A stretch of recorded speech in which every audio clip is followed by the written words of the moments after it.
Hello, my name is Walter Grayman. I'm representing the Environmental and Water Resources Institute, that's EWRI's WDSA History Project. The purpose of this project is to document the history of water distribution system analysis. An important part of this project is a series of interviews with engineers, modelers, researchers, and practitioners who have made significant contributions to the field of water distribution system analysis. Our interview today is with Tim Hirrel. Tim spent most of his professional career with the Washington Suburban Sanitary Commission in the Washington, D.C. area, one of the largest water and sewer utilities in the U.S. He served as the principal water system planner and network analyst there for 25 years. He's a professional engineer registered in both Maryland and California. This interview is being conducted on October 14th, 2020 via Zoom. Tim is joining us from his home in Mammoth Lake, California. Our first question for Tim is, how did you first get into the field of water distribution system modeling, and what previous training did you have in this area? Well, hi, Walter, and thanks for allowing me to participate in this program. So it's an honor. I was an engineering student at the University of Maryland when I received a scholarship/internship from the local water and sewer utility, WSFC, or Washington Suburban Sanitary Commission. I didn't realize it at the time, but it was a large and well-financed utility and a good place to work. It provided technical challenges and made resources available, and it had some very good people to work with. So I started out there not intending to stay for 30 years, but it ended up that way, and I'm glad it did. I did a variety of work as an intern, and when I was near completion of my degree, they asked if there was any particular work I wanted to do. I asked for water planning, and they agreed to let me try it. That was 1980. I was one of 6 engineers in the planning group, and the group did subdivision planning, sizing the pipes for new subdivisions, and system planning, such as citing the location and hydraulic parameters for a pumping station and storage tank for a new pressure zone. What was the state of technology when you first started in your modeling career? Well, the planning group was already, already using KY pipes for hydraulic modeling. The KY pipes was provided as Fortran source code on punch cards. I like to tell kids that. They get a kick out of it, It really dates me. But it ran on a time-sharing service, which was costing us about $2,000 a month, which was not a trivial amount of money. That's about what you'd pay an engineer at that time. And the model was used only for system analysis for the big pipes, mostly 16-inch and larger. Input data was also encoded on cards, but we were just starting to use timeshare editing functions at that time. The subdivision planning was usually done with hand calculations because developing model data was a lot of trouble for just a subdivision. And we used the Hayes and Williams handbook, which listed energy loss for pipe sizes and various flows. And each page listed one pipe size. And so the flow increments were rather large in that book. And so to get reasonable flow increments, we had to do linear interpolation between the different flows listed. And of course, the relationship between energy loss and flow is not linear, it's nonlinear. So that introduced some inaccuracies. So I developed a little Fortran program just to print out Hayes and Williams values at small flow increments.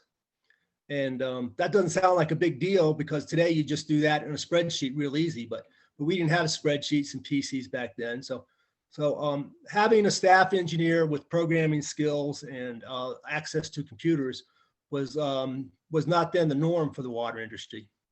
And just having a printout like that increased our efficiency and accuracy. So somewhere in the mid 80s or so, personal computers started to become more popular. How did that change things for you? When did you switch over to using personal computers? Well, the PCs first appeared in our office in 1984. And we didn't see much use for them at first. You know, we were engineers, we thought they were toys. But then someone mentioned that there was a Fortran compiler available for the PC. So we had the idea of trying to compile KY pipes on the PC and saving us the money for time sharing costs. It required some fiddling with the source code. Basically, at that time, KY pipes was a monolithic block of several hundred lines of code. The compiler couldn't handle that. So we had to break the code into two different blocks. But we got it running, and that was kind of groundbreaking at the time to have KY pipes running on a PC. In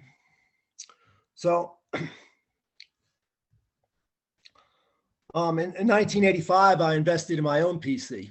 And one of the first things I wanted to deal with was handling the input data, because we were still using, even on the PC, we had to use a text editor, and we had to maintain strict compliance with the structure of the KY pipes input file.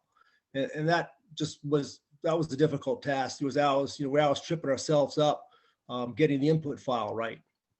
So I invested in a PC, and I'd been taking classes in Pascal programming. And at that time, a package came out called Turbo Pascal, which was really one of the first nice PC packages for developing software on your own.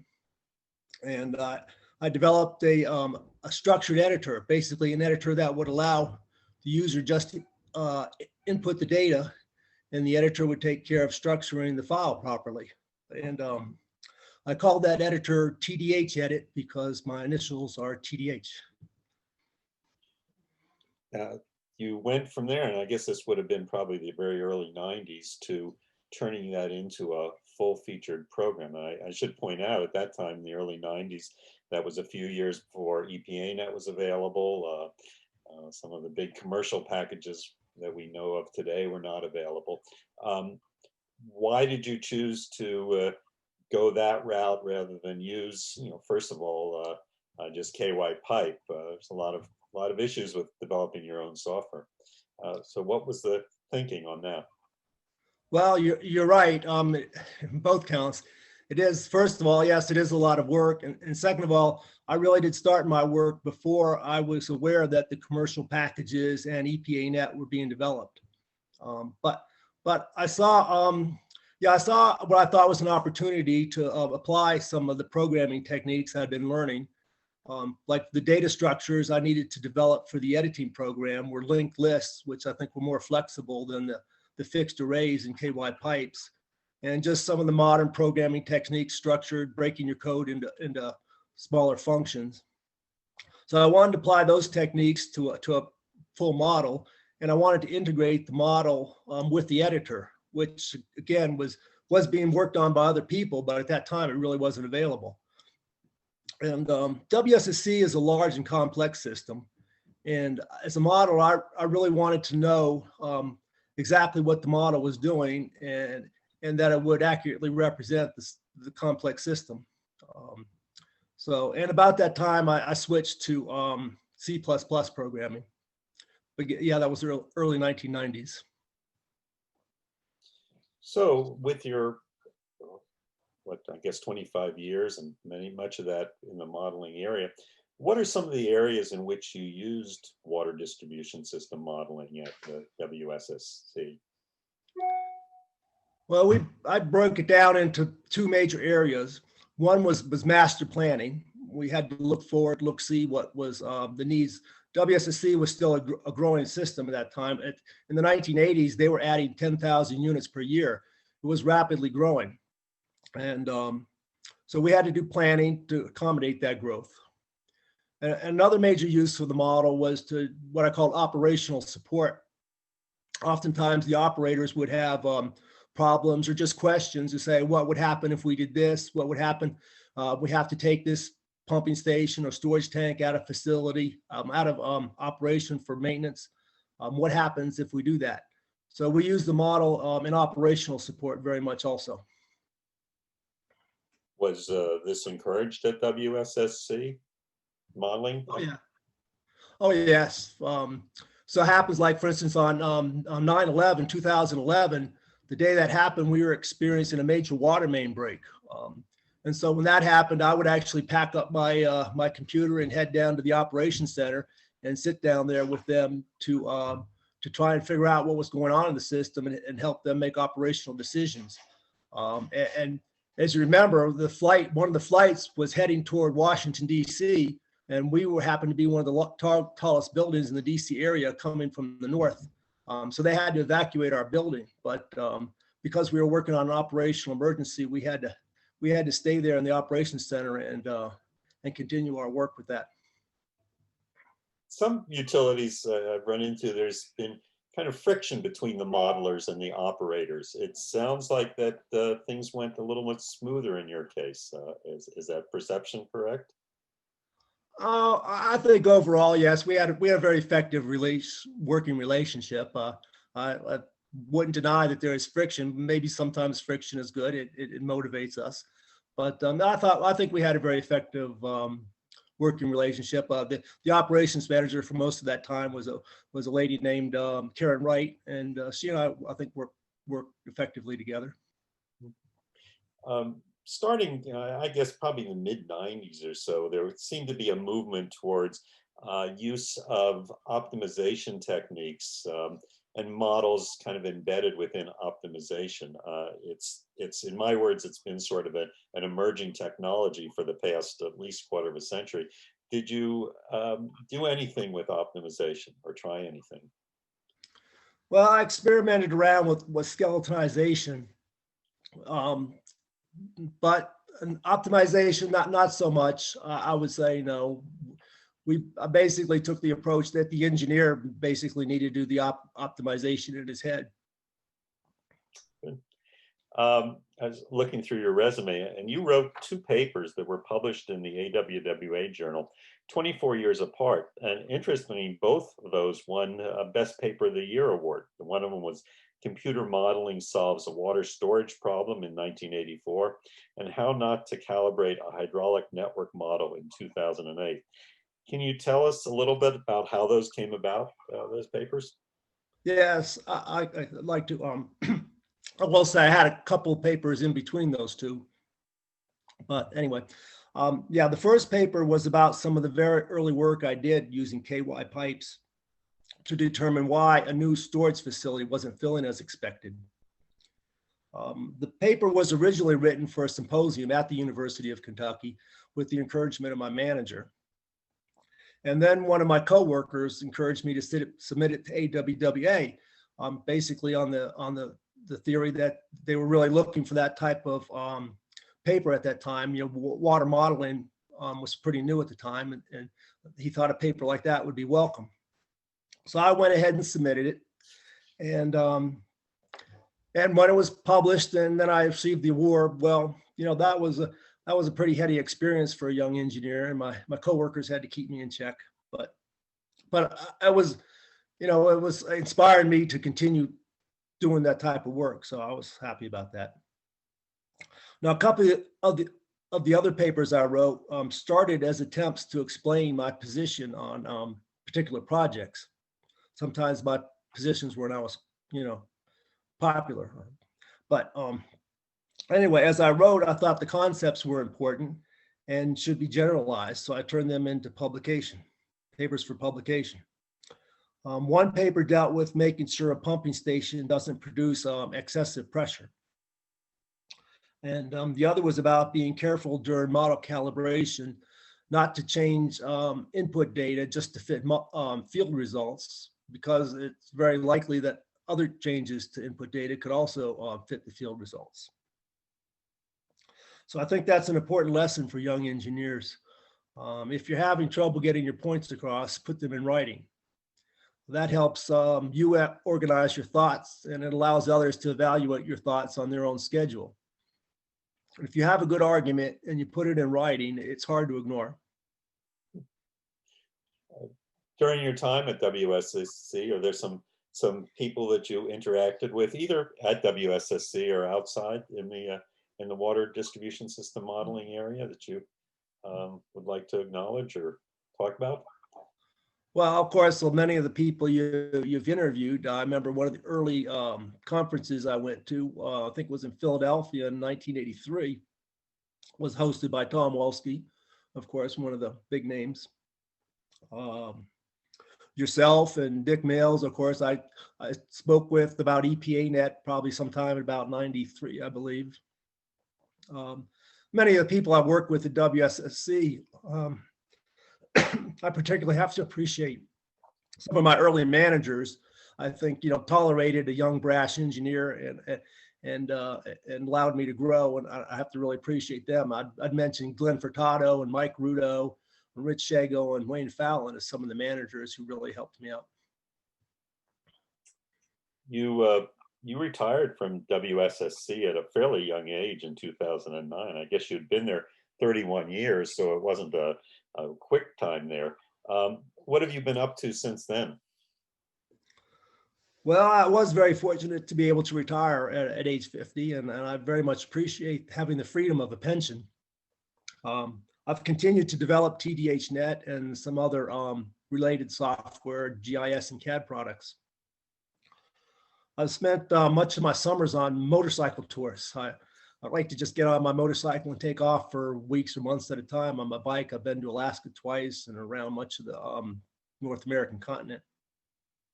But when I do that, I carry a laptop computer with me. That's useful for a lot of things like staying in touch with people. But I also use it for software work. On days when I don't want to ride because maybe it's raining or whatever, I'll just find a library somewhere and sit down and do some software work. So that's kind of fun.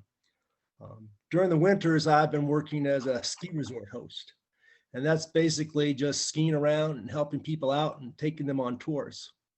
It's very different from my WSSC job. It's outdoors and very people oriented, but it feels good to develop and use different skills. Sounds like a nice life. As a long-term modeler with close to 40 years of experience, or maybe more, in modeling water distribution systems, can you share some thoughts on how the field has changed over that period of time? Well, when I started, computer calculations were available. But of course, now computers are much more powerful and accessible. The big change has been the computer-human interface. So now it's just much easier to get the computers to do what you want them to do.